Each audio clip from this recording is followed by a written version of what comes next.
नमस्कार। इस वक्त मैं भाजपा के पूर्व जिला अध्यक्ष रोहित पांडे जी के आवास पे हूँ। सर का हमारे चैनल पे बहुत बहुत स्वागत है सर। बहुत बहुत धन्यवाद, आभार आपका। पिछले दिनों सर परबत्ती में हुई हिंसा का मुख्य रूप से क्या कारण था सर? देखिए, परबत्ती में जो माँ काली की जो प्रतिमा है, बुढ़िया माँ काली की, वहाँ पर जो मुहर्रम के पवित्र अवसर पर जो ताजिया का जुलूस निकला था, उस जुलूस में शामिल जो कुछ उपद्रवी तत्व हैं, उनके माध्यम से पत्थरबाजी किया गया था। उस पिंडी पर उसके गेट को क्षतिग्रस्त करने का काम किया गया था और जो दान पत्र है, उस दान पत्र पर भी तलवार से उसको क्षतिग्रस्त करने का प्रयास किया गया था।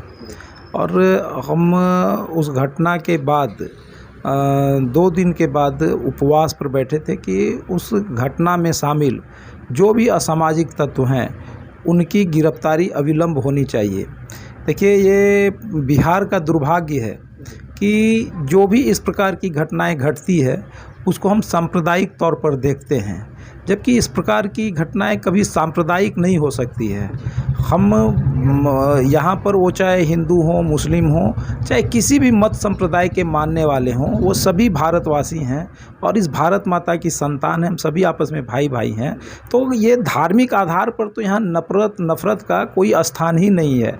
हम सभी संप्रदाय के लोगों से भी आग्रह करेंगे और प्रशासन से भी आग्रह करेंगे कि इस प्रकार की जितने भी आपराधिक घटनाएं घटती है, उसका किसी भी मत पंथ संप्रदाय से कोई लेना देना नहीं होता है, क्योंकि ये लोग समाज में एक न्यूसेंस क्रिएट करके उसका मजा लेते हैं और आपराधिक घटना को अंजाम देने का काम करते हैं।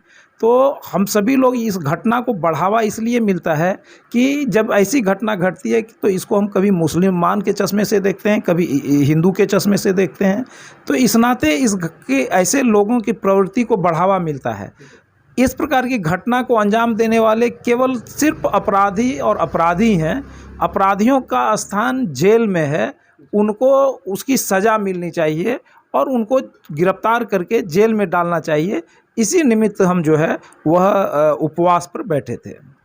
कहा जा सकता है कि कहीं ना कहीं सेंट्रल मुहर्रम कमेटी की भी चूक रही है, जिला शांति समिति की भी चूक रही है, जिसके कारण ये उपद्रवियों का तांडव रहा।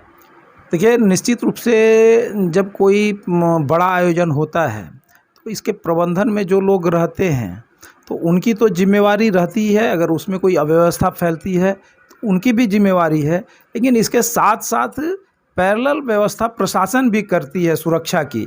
तो कहीं ना कहीं उनके साथ साथ प्रशासन की बड़ी चूक है कि प्रशासन ने कहीं भी पुख्ता सुरक्षा देने का काम नहीं किया। मैं इस बार जगह जगह पर देख रहा था, ऐसे जुलूसों में लोग उत्साही हो जाते हैं, कुछ अप्रिय घटना को अंजाम दे देते हैं। इसीलिए ना प्रशासन की व्यवस्था की जाती है, प्रशासन के लोग लगाए जाते हैं कि भाई इस प्रकार लोग उत्साह में आकर कोई गलत काम को अंजाम न दे दे। लेकिन इस बार कहीं भी जुलूस में प्रशासन के लोग सब जगह नदारद थे, जिसका आज यह दुष्परिणाम हुआ कि इस प्रकार की घटना घटी। लेकिन घटना तो घट गई, अब प्रशासन को उस पर संज्ञान लेते हुए उस पर कार्रवाई करनी चाहिए कि इसमें जो भी आपराधिक तत्व के लोगों ने जो इस सौहार्द के वातावरण को बिगाड़ने का काम किया, जो उस पवित्र जो जुलूस निकला था, उसका जो एक धार्मिक आधार पर जो महत्व था, उसको इस प्रकार की घटना देकर उसके भी महत्व को उन्होंने कम किया और समाज में भी वैमनस्यता फैलाने का काम किया। तो इन लोगों को हित जो है, ऐसे चाहे वो हिंदू धर्म में लोग ऐसे लोग हों या मुसलमान में ऐसे लोग हों या अन्य किसी मत पंथ संप्रदाय में ऐसे लोग हों, यह कभी भी समाज के हित चिंतक नहीं हो सकते हैं। तो प्रशासन का यह कर्तव्य है कि एक तो इस प्रकार की घटना घटित न हो, इसकी व्यवस्था करना। अगर घटित हो गई तो फिर उसको चिन्हित करके उसको कड़ी से कड़ी सजा दिलाने का काम यह प्रशासन का है। हसनाबाद का जुलूस उधर से जा रहा था, कहा जा सकता है कि जो लोकल थाना है वहाँ पर का, उसकी चूक रही है। जो लाइसेंस उन्होंने प्रोवाइड कराया था, तो उसका जो तय रूट है वहाँ पे प्रशासन की भारी चूक रही है। जो व्यवस्था होनी चाहिए मंदिर परिसर के वहाँ पे, वो व्यवस्था वहाँ पे नहीं देखी जा सकती। निश्चित रूप से यह पूरा घटनाक्रम प्रशासनिक चूक का नतीजा है। एक तो यह जांच होनी चाहिए कि उनको किस मार्ग का उनका रूट का परमिशन मिला हुआ था, वो किस मार्ग में निकाले। अगर उस मार्ग में जिस मार्ग में गए हैं और जहां घटना घटी है तो उस मार्ग में अगर उनको परमिशन था तो वह भी गलत है। तो ये जांच का विषय है कि प्रशासन ने अगर अनुमति दी है उस क्षेत्र में जाने की तो किस परिस्थिति बस वह परमिशन दिया है, उन्होंने देना चाहिए या नहीं देना चाहिए। और बिना परमिशन के गए तो यह भी प्रशासनिक चूक है। कहा जा सकता है कि 2024 का बहुत बड़ा प्लान हो रहा है इलेक्शन को लेके, इसलिए जो है कि ये सब जो है कि हिंदू मुस्लिम या फिर जो है कि मस्जिद मंदिर चल रहा है। एक चीज़ देखिए, हम सभी चीज़ों को हम इसलिए बार बार पुनः कहते हैं कि अगर हमको विकास करना है, हमको आगे बढ़ना है, तो हमको हर घटना को धार्मिक चश्मे से हमको देखना बंद करना होगा। कोई भी लोग अगर इस प्रकार की राजनीति करते हैं, चाहे हम करते हों या कोई अन्य और कोई करते हैं, यह सर्वथा अनुचित है और ऐसे लोगों का समाज में कहीं भी स्थान नहीं है। लेकिन समाज में जो भी घटनाएं घटती है वह चाहे किन्हीं के साथ घटे, तो समाज के सजग प्रहरी होने के नाते हमारा दायित्व है, हमारा कर्तव्य है कि उस विषय को हम उठाएं, उसके लिए हम संघर्ष करें। लेकिन उसको अगर धर्म के आधार पर, राजनीतिक आधार पर अगर ये राजनीतिक मंशा की पुष्टि के लिए ये कर रहे हैं तो यह सर्वथा अनुचित है। आप देखेंगे कि ये अगर भारतीय जनता पार्टी इस प्रकार की राजनीति में न कभी विश्वास करती आई है न करती है।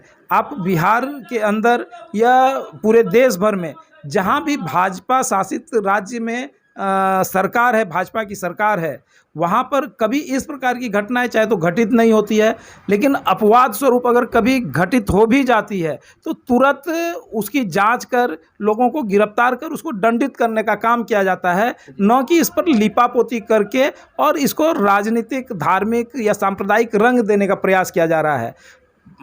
अपने माननीय प्रधानमंत्री जी नरेंद्र मोदी जी अगर भाजपा इस प्रकार की घटना इसमें विश्वास करती, राजनीति में, सांप्रदायिक राजनीति में विश्वास करती, तो आज जो भी योजना माननीय प्रधानमंत्री जी के द्वारा लाया जा रहा है वह समाज के सभी वर्गों की चिंता करके और सबों के लिए लाया जा रहा है और उसका लाभ आज सभी उठा रहे हैं। कोई अगर किसी योजना का लाभ मुसलमान के लिए है तो वह हिंदू के लिए नहीं है, ऐसा नहीं है। या कोई योजना का लाभ हिंदू के लिए तो वह मुसलमान के लिए नहीं है, या ईसाई के लिए नहीं है, या पारसी के लिए नहीं है, या सिख के लिए नहीं है, या किसी अन्य जाति के लिए कोई योजना है, अन्य किसी जाति के लिए वह योजना नहीं है। तो जब यह भेदभाव माननीय प्रधानमंत्री जी नहीं करते हैं, सभी के विकास की चिंता वो करते हैं, तो फिर इस प्रकार की राजनीति भाजपा की डीएनए में ही नहीं रहा है।